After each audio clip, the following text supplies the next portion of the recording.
You've probably spent years thinking of addiction as proof that something inside you is broken. Society told you that it's a disease, a moral failure, or a lack of willpower. But if you slow down and look honestly, you may begin to sense something else. Addiction doesn't appear in the human psyche by accident. It emerges where the soul has been starved for meaning. Every compulsion, every craving, is a distorted attempt to reconnect with something sacred that has been forgotten. Carl Jung saw this before most psychologists dared to speak about it. He noticed that many of the people struggling with alcohol or drugs weren't simply chasing pleasure. They were searching for transcendence. They wanted to feel alive, free, and connected, if only for a moment. Their substance became a counterfeit ritual, a substitute for the lost experience of spirit. Jung once said that every form of addiction is a misguided spiritual thirst for wholeness. When the divine center is absent, the instinct for it doesn't disappear, it mutates. It finds the nearest object that promises intensity. You may recognize this pattern in yourself. The thing you keep returning to, whether it's a drink, a pill, a screen, or even work, offers a small dose of transformation. For a brief time, you feel lifted out of ordinary existence. The noise fades, the ache softens. But soon after, the same emptiness returns, now deeper because you've tasted the illusion of relief. You call it failure. Yet if you look closer, it's a signal. Something sacred is trying to get your attention through the only channel that still has power over you. This is where the idea of calling begins. A calling doesn't always come in the language of purpose or success. Sometimes it speaks through repetition, through the thing you can't escape. It's as if life keeps placing you in front of the same lesson until you finally listen. Addiction, then, becomes the alarm clock of the soul. It's not God punishing you, it's God insisting that you wake up. Until you do, the same pattern will keep circling back, not out of cruelty, but necessity. The first movement toward healing isn't suppression, it's curiosity. Ask what this pattern wants you to know. What pain is it protecting? What truth have you avoided facing? Only when you begin to ask these questions does the meaning beneath addiction start to reveal itself. It's not a curse. It's the beginning of a dialogue with something larger than yourself. When you first confront addiction, your instinct is to fight it. You label it as the enemy, something to eliminate or control. That response makes sense. After all, addiction seems to rob you of choice. It hijacks your attention, disrupts your relationships, and drains your energy. But what if, instead of viewing it as an intruder, you began to see it as a messenger? In Jung's understanding of the psyche, symptoms are not random malfunctions. They are communications from the unconscious, signaling that something essential has been neglected. Every obsession, every repeated behavior that defies logic is a coded message. The mind doesn't use words when it's been silenced for too long. It uses symptoms. When you push aside your emotional truth, the psyche looks for another way to be heard. That's when the symptom appears. It's the body's language for what the soul cannot say directly. Addiction, in this light, becomes not just a problem to fix, but a translation to decode. Consider how it starts: a small habit, an escape that feels harmless, even deserved. At first, it provides balance, a way to manage the stress, the loneliness, the emptiness that ordinary life refuses to acknowledge. But soon, the ritual deepens. You notice that it's no longer a choice. It calls to you in moments when you should feel content. You tell yourself you'll stop, but the impulse speaks louder than reason. That's because the deeper message still hasn't been heard. The psyche will not rest until the truth behind the behavior is recognized. When Jung treated patients with addiction, he often discovered a hunger for meaning at the root. His patients weren't just seeking stimulation, they were seeking connection to something that felt real and alive. Modern life, with its mechanical routines and shallow rewards, leaves many people spiritually starved. Addiction then steps in as a false god, a way to feel intensity in a world that worships numbness. Yet the pain that follows is not proof of punishment. It's the soul's protest against substitution. If you can approach the symptom with humility rather than hostility, something shifts. You begin to see that the craving is not for the substance itself, but for the lost sense of unity it briefly mimics. You may not yet know what that unity means, but by listening to the symptom instead of silencing it, you open a door to understanding. Every signal has a purpose, even the darkest ones. Addiction is not the final message, it's the envelope.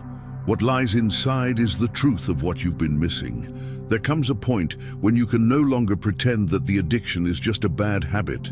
The pattern runs deeper. It reaches into places you've tried to keep untouched, the wounds you buried, the fears you silenced, the memories you've rewritten to survive. This is where the real work begins, the descent into shadow. Jung used that term to describe the hidden side of the personality, the part of you that holds everything your conscious mind has rejected. And make no mistake, addiction thrives in that shadow. When you try to defeat addiction by willpower alone, you're fighting something you don't fully understand. You're facing the symptom, not the source. The true struggle is not with the drink, the pill, or the impulse. It's with the unacknowledged pain underneath. The shadow contains everything you've disowned: shame, anger, loneliness, envy, grief. These forces don't disappear just because you repress them. They gather energy. They wait for a moment of weakness to express themselves, often through the very behavior you hate. That's why addiction feels so much stronger than reason. You're not battling logic. You're battling what has been exiled. The descent is not pleasant. It asks you to see the parts of yourself you've judged as unworthy of love. You'll meet the child who felt unseen, the adolescent who felt powerless, the adult who built walls to hide the fear of failure. Each carries a fragment of your story. Addiction becomes the bridge between these forgotten selves. It's as if the psyche is forcing a reunion through crisis. And in that reunion lies the possibility of healing. People often ask, why does recovery hurt so much? The answer is simple. You're re-entering the emotions you once ran from. Pain is not a sign of going backward. It's proof that you've stopped running. The shadow demands recognition before it releases its grip.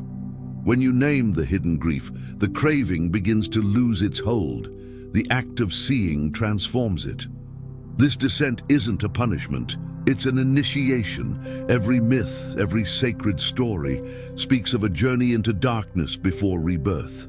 You can't ascend without first descending. Jung understood this as a universal law of the psyche. The soul calls you into the depths, not to destroy you, but to reveal what is indestructible. Addiction, for all its chaos, becomes the doorway to that confrontation. When you stop escaping, you finally meet the parts of yourself that have been waiting to come home. When you look closely at the moments before an addictive impulse arises, you start to notice a pattern.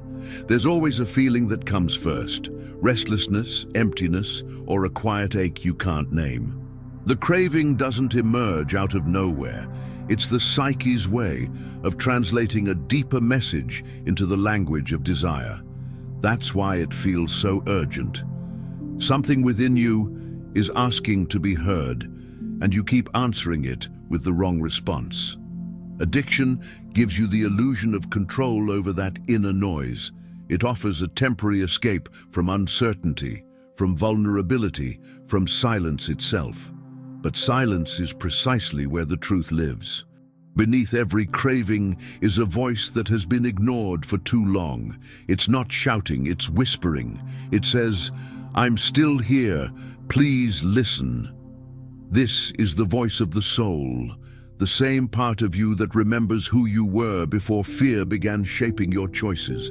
When the conscious mind resists this inner call, the voice finds another way to get your attention. It becomes the craving, the restless pull, the unending cycle. Most people try to silence that voice through avoidance. They fill their lives with noise, movement, or busyness, anything to prevent the discomfort of hearing what the inner self might reveal. But no matter how much you distract yourself, the call persists. The momentary relief that addiction provides is never enough, because the craving isn't for the object itself, it's for connection. Connection to meaning, to authenticity, to God. Jung often said that the only cure for addiction is a genuine spiritual experience, one that reconnects you with the totality of who you are. To listen to that voice means you must become still. You must be willing to experience discomfort without reaching for a way out. That stillness can feel unbearable at first, but in it, something begins to emerge. You start to sense that the longing behind the addiction is sacred in nature. It's the same energy that fuels creativity, love, and faith. You've just been directing it toward the wrong altar. The craving, once seen in this light, becomes less of a threat and more of a teacher. As you listen, the voice grows clearer. It tells you what the substance never could, that you are not meant to numb your pain, but to understand it. The craving isn't proof of weakness, it's proof of depth. It reveals that your soul is still alive, still reaching for wholeness, still calling you back to yourself. Once you recognize the voice beneath the craving, the next task is not to destroy the energy, it's to redirect it. Every addiction carries within it a tremendous amount of psychic power. The energy that once fed the compulsion can become the same force that fuels transformation, but only when you stop fighting it blindly. Jung believed that no instinct in the psyche is evil in itself. It becomes destructive only when it loses its proper aim. The goal is not to suppress the instinct, but to guide it toward consciousness. You've spent years trying to control the symptom, to win the battle through abstinence alone. But control without understanding creates tension, and tension eventually collapses. What changes the pattern is not punishment, it's ritual. Addiction thrives on repetition. It builds its power through rhythm. To heal it, you must replace that rhythm with one that nourishes rather than numbs. This is where ritual enters.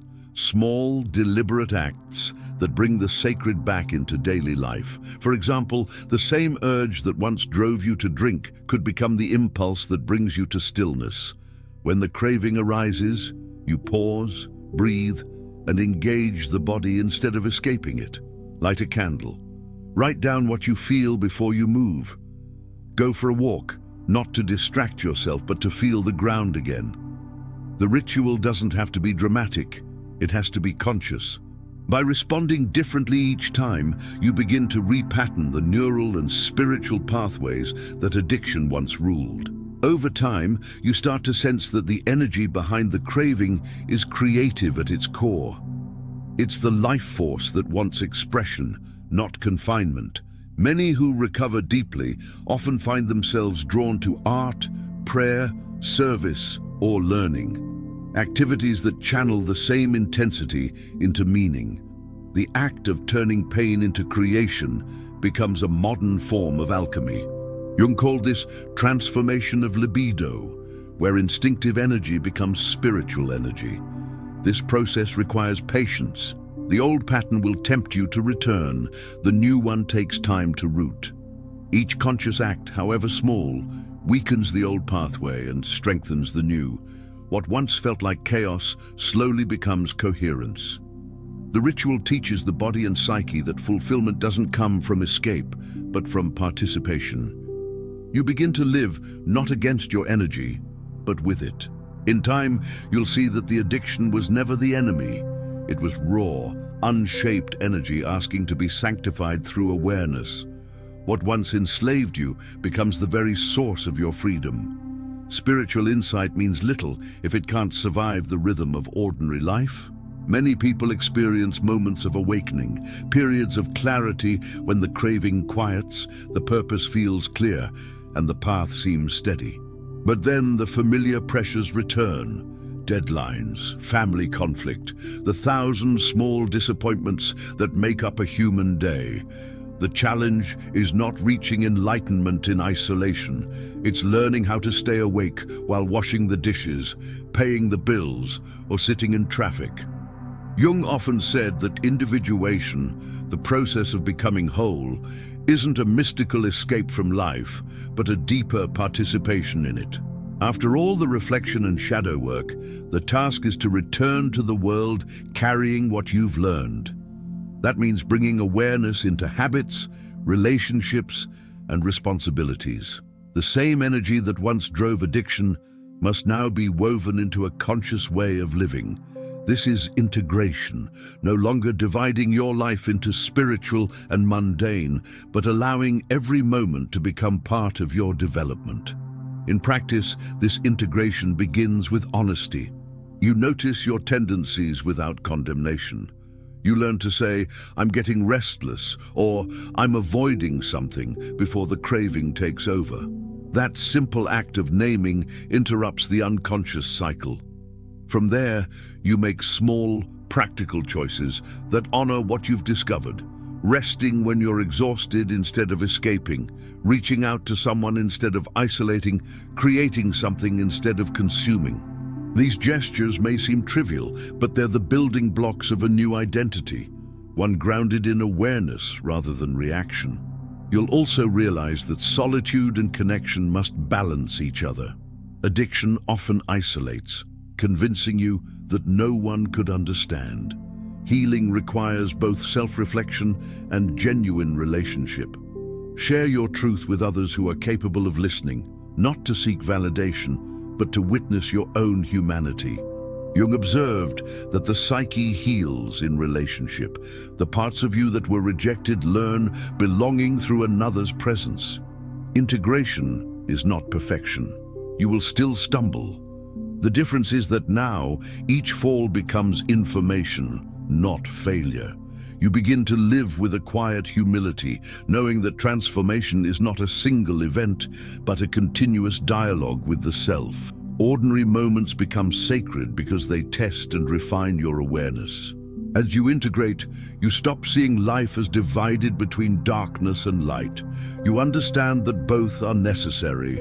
The same energy that once destroyed can now sustain. This is the proof that your transformation is real. It shows itself not in isolation, but in the way you live your everyday life.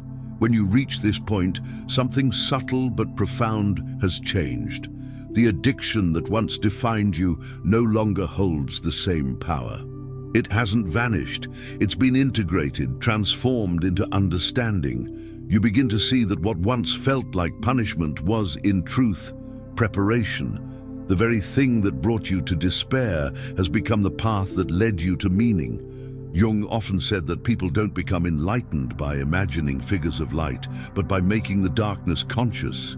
You've done that. You've walked through your own underworld and discovered that God was there all along.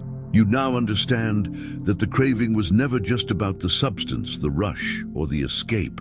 It was the soul's attempt to reach for transcendence in the only way it knew how. When you were disconnected from spirit, addiction became your false ritual, its temporary intensity mimicking divine contact. But the real transformation began when you stopped seeking oblivion and started listening. Through the very struggle you despised, you've learned how to hear the voice of the sacred within yourself. That is the hidden blessing. From this awareness arises a responsibility, a charge. To know that addiction can be a calling is not to romanticize it, but to recognize its depth. You're now asked to use what you've learned to serve something beyond yourself. Maybe that means guiding others who still suffer. Maybe it means creating something that brings light to others' darkness. Or maybe it's simply living with more compassion, understanding that every soul is fighting an invisible battle. Grace doesn't erase the past, it redeems it. What once felt meaningless now forms the foundation of your wisdom. The very energy that once threatened to consume you now sustains your connection to life. That is the paradox Jung understood so well. What you most feared to face becomes the source of your greatest strength. So, the next time you hear the old craving stir, don't recoil. Pause. Remember what it taught you. It isn't there to destroy you, it's there to remind you who you've become. The curse was never a curse. It was the voice of God, disguised as need, calling you home. Thank you so much for your time, and if you enjoyed this video, please hit that like button and subscribe to the Cosmic Awakening channel. Take care.